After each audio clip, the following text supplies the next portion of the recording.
Some monsters don't hide in the shadows. They wear collars. They lead prayers. They smile at children. And when those children speak up, the institution protects the predator.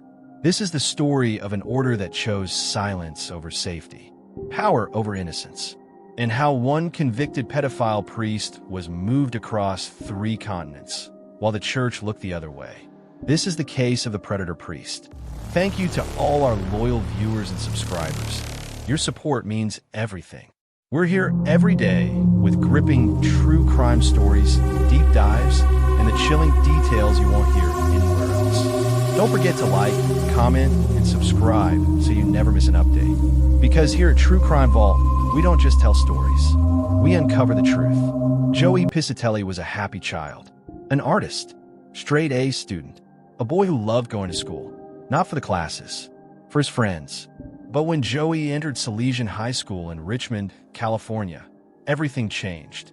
It started in a pool hall. Joey was shooting pool with a priest, the vice principal of his school. When Joey turned around to call the next shot, the priest was masturbating. Right there, in front of him, Joey froze. His neck hair stood on end. His face burned red. And standing in the doorway, watching it all unfold, was Brother Sal, the head of the boys' club. He did nothing. For a year and a half, the abuse continued. Joey drew pictures to cope. Dark, violent images that mirror the nightmare he was living. Then one day, it escalated. The priest cornered him on the stairs, dragged him to the 3rd floor, and raped him. Joey blacked out. When he came to, he stumbled home in a daze, blood in his underwear. He wrapped the evidence around a rock and threw it over the fence into a field. He was 15 years old. When Joey finally told a staff member what happened, he was threatened. The principal, Father Bernard Dabine, told Joey he would be expelled. His mother would be fired from the cafeteria, all because he had a big mouth. Years later, Father Dabine would be convicted as a child molester himself. But here's where it gets worse. The Salesians, the religious order running the school, fought Joey's lawsuit at every turn. In court documents, they argued that a priest masturbating in front of a schoolboy could be considered acceptable if it was meant to be funny. Pause, disgusted. Let that sink in. Beat. In 2006, Joey won his case. He was awarded $600,000. But more than the money, he won public recognition. The world finally knew what the Salesians had done. But Joey wasn't the first victim at that school. A decade before Joey even enrolled, it was a seminary. That's where George Stein met Father Bernard Dabine. George was just a teenager. Dabine hugged him, kissed him. Completely inappropriate, completely unwanted. George reported it. Dabine was reassigned. Not disciplined, not removed from ministry. Reassigned to another school with more children. At their 40th high school reunion, 1/3 to 1/2 of George's classmates shared that they had been molested or approached. 1/3 of an entire graduating class. And the Salesians knew. This wasn't just happening in California. The Salesians of Don Bosco are the 2nd largest religious order in the world. They operate in over 130 countries. Their mission? To help vulnerable children. But too many times, they hurt them instead. Halfway across the world, another survivor was fighting for justice. Benjamin Kitobo grew up in the Democratic Republic of Congo.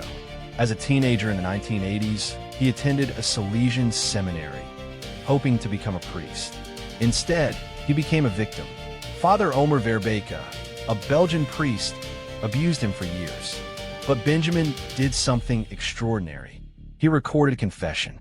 On tape, Father Verbeke says, "I don't understand. I repent to God. What more should I do to ask forgiveness?" Benjamin wasn't looking for an apology.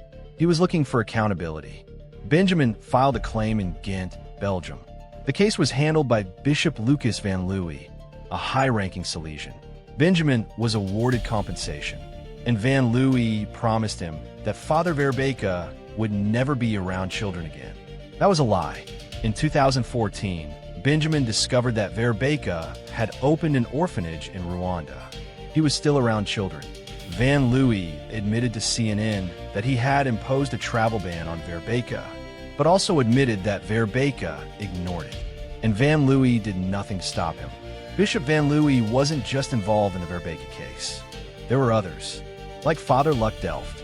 Father Luck Delft was a rising star in the Salesian order. Charming, intelligent, expected to climb the ranks. He was also a serial pedophile. In 2001, Delft was working as a dormitory supervisor at a Salesian boarding school in Ghent. Late at night, he would enter the dorm rooms. He would pull back the blankets of sleeping boys. One victim was 12 years old. He woke up to someone touching his legs, his genitals, performing oral sex on him. It was Father Luck Delft. The next morning, one of the boys told a trusted staff member. Wim Hansens, the deputy director, believed him immediately. Another boy came forward the same day. Hansens confronted Delft. Delft confessed and signed a written admission. Hansens reported it to the Salesian order. They promised him, and the parents, that Delft would never be around children again. Another lie. The Salesians moved Delft from school to school. Ghent, St. Peter's Walyu, Haiti, India. They even let him supervise children on a school trip to the Congo.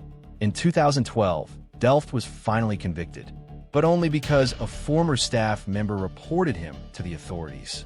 The Salesians never did. Delft received a suspended sentence. No prison time, just a restriction. No contact with children for 10 years. If he broke that rule, he would face trial and imprisonment. So the Salesians sent him to one of the most vulnerable places on earth, the Central African Republic. UNICEF calls it one of the worst places in the world to be a child. War-torn, lawless, forgotten. And that's where the Salesians sent Father Luck Delft, to work with displaced families, with vulnerable children. Knowing his history, knowing the restrictions, they sent him anyway. Delft worked for Caritas, the Catholic Church's relief charity.